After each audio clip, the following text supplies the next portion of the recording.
Long before the modern concept of nations existed, people did not move through history as blank, interchangeable groups. They carried language, customs, memory, and a sense of belonging that did not need flags or constitutions to exist. In the Western Balkans, this reality becomes especially uncomfortable for modern narratives because it suggests continuity where many prefer rupture.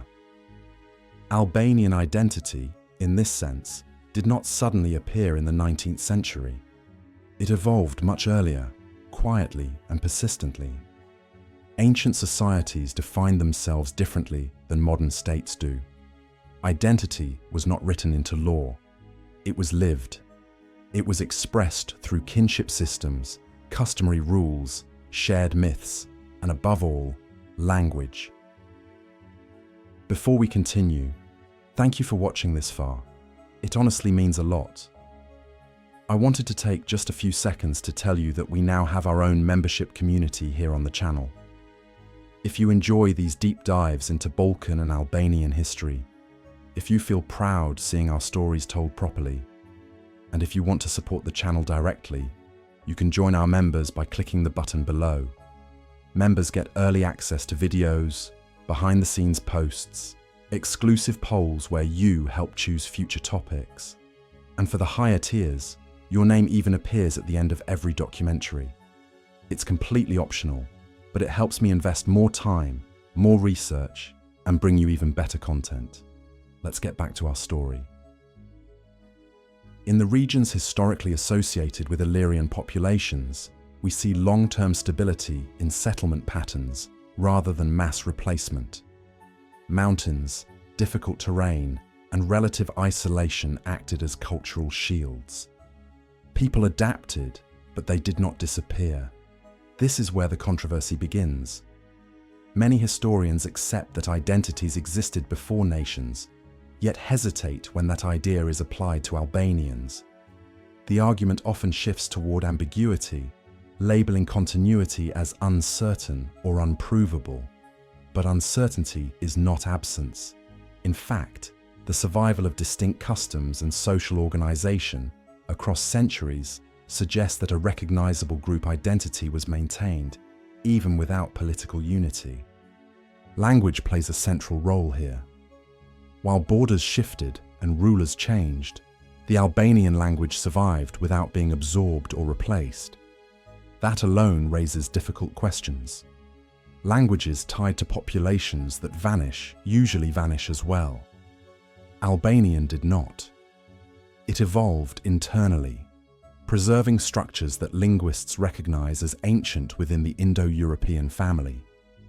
This endurance points to people who stayed, adapted, and remembered who they were. Before nations existed, identity was local, layered, and resilient. Albanian identity fits this pattern precisely. It was not a modern invention reacting to empire or nationalism. It was a pre-modern identity that later adapted to modern frameworks. And that distinction changes the entire debate. Because if identity existed before nations, then Albanian continuity becomes not an exception, but an example of survival. When written states did not exist, societies relied on customs to define who they were. In the Albanian lands, these customs were not loose traditions, but structured systems that regulated life, honor, and social order. The most famous example is customary law, often referred to much later as the Kanun. While it was written down in the modern era, its roots clearly stretch far deeper. Laws do not appear overnight. They are refined through generations of practice, conflict, and collective agreement. What makes this significant is continuity. These customary rules survived Roman administration, Byzantine rule, Slavic migrations, and Ottoman governance. Empires came and went, but local norms endured. That survival suggests a strong internal cohesion. Groups without a shared sense of identity tend to absorb imperial law fully. In contrast, Albanian communities preserved their own systems alongside external authority. choosing adaptation over replacement. Social memory reinforced this structure. Oral tradition carried history when archives did not. Stories of ancestry, territory, and shared struggle were repeated across generations, creating a sense of belonging that did not depend on political borders. This memory was selective but powerful. It emphasized continuity, resilience, and distinction from surrounding populations, even when daily life required interaction and coexistence. Critics often argue that such customs existed everywhere. That is true. But what differs is survival. In many regions, local laws faded as centralized systems took over. In Albanian regions, they persisted well into modern times. This persistence indicates more than stubbornness. It indicates a collective decision, repeated across centuries, to maintain a way of life that felt inherently one's own.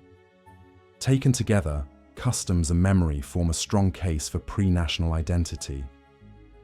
They show that Albanian identity did not need a state to exist. It needed people who recognized each other as belonging to the same social world. Long before nationalism provided vocabulary for identity, Albanians already lived it. Language is often the most stubborn form of identity, and in the Albanian case, it is also the most revealing. Unlike cultures that fully merged into dominant empires, Albanian-speaking communities preserved a language that neither Latinized nor Slavicized, despite centuries of pressure. This survival is not accidental. Languages tied to populations that disappear usually fragment or vanish. Albanian did neither. It remained whole, evolving internally, which strongly implies demographic continuity rather than replacement. Geography played a quiet but decisive role. The mountainous landscape of the Western Balkans limited mass migration and large-scale resettlement. While armies marched through the region, they rarely settled it deeply. This created a situation where power could change without fully changing people. Empires ruled above, but daily life below followed older patterns. In such conditions, identity had space to persist without needing formal recognition. This persistence becomes even more striking when viewed against repeated upheaval. Roman rule, late antiquity collapse, Slavic movements, Byzantine administration, and Ottoman expansion all reshaped the Balkans. Yet through each transformation, Albanian-speaking communities remained identifiable. They adapted culturally and religiously, but not linguistically or socially, in a way that erased them. Adaptation became a survival strategy, not a surrender of identity. Some historians argue that identity only solidifies when threatened. If that is true, then Albanian identity had centuries of reinforcement. Constant external pressure sharpened internal cohesion. Communities learned when to resist, when to adapt, and when to withdraw into geography. This created a flexible identity, one that could bend without breaking, preserving its core while absorbing external influences selectively. What emerges from this is not a modern nation waiting to be born, but a long-standing people aware of themselves long before nationalism provided labels. Albanian identity existed as a lived reality, not a political project. Nations would come much later. The people were already there. The real controversy is not whether Albanian identity existed before nations, but why this possibility makes so many narratives uneasy. Accepting early Albanian continuity forces a re-evaluation of Balkan history that does not center empires or later national projects. It suggests that some populations did not emerge from medieval reshuffling, but endured it. That idea challenges frameworks built around replacement rather than survival. Modern historians often prefer clean timelines. Nations are born, identities are constructed, borders are drawn. But Albanian identity refuses to fit neatly into this model. It existed without a state, survived without institutions, and endured without recognition. This does not make it unique, but it makes it inconvenient, especially in a region where competing claims depend on later arrivals or imperial inheritance.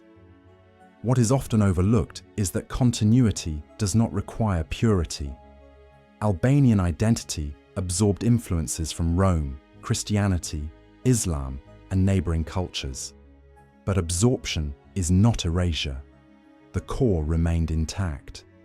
Language, social structure, and memory provided enough cohesion to prevent dissolution. This is how pre-national identities survive, not by isolation, but by selective integration.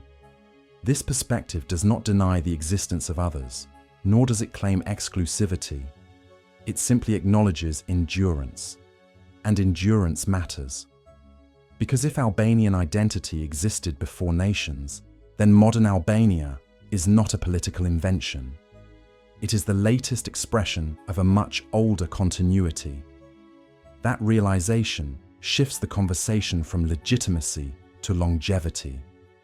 In the end, the question answers itself. Identity does not wait for permission to exist. It forms where people remember, adapt, and remain. Albanians did exactly that. Long before borders, long before flags, long before Europe defined itself, they were already there. If you want to support the channel even more, memberships are available in the description below. Thank you to all of you who helped this channel grow.